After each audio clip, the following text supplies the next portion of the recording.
le bonheur que Jésus nous promet.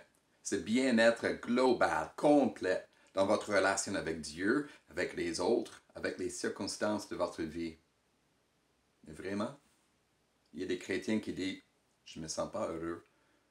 Un frère m'a écrit la semaine dernière, il parlait de sa vie de misère.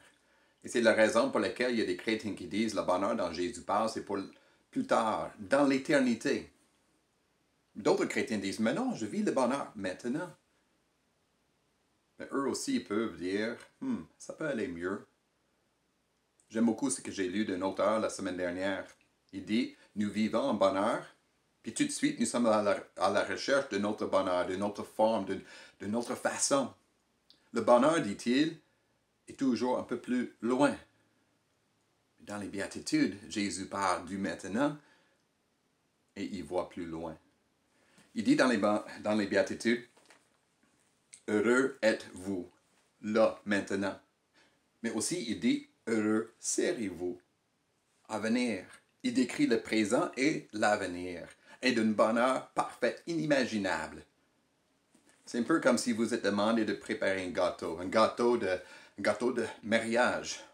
Vous aimez ça, préparer un gâteau, mais c'est du travail, il y a des soucis, ça marche pas. Puis à un moment donné, vous prenez un peu de glaçage, vous y goûtez. Vous dites, oh, que c'est bon, c'est magnifique. Et vous avez tellement hâte du mariage et de manger ce gâteau. Le bonheur dont Jésus parle, c'est comme ça, un avant-goût. Nous avons maintenant un avant-goût de ce bonheur incroyable, magnifique que Jésus nous promet. Et en fait, c'est un bonheur croyable. Nous pouvons y croire parce que Jésus nous le promet. Et alors, nous regardons vers Dieu et nous prions. Dieu, merci. Merci pour le bonheur que nous vivons, même au milieu de notre douleur.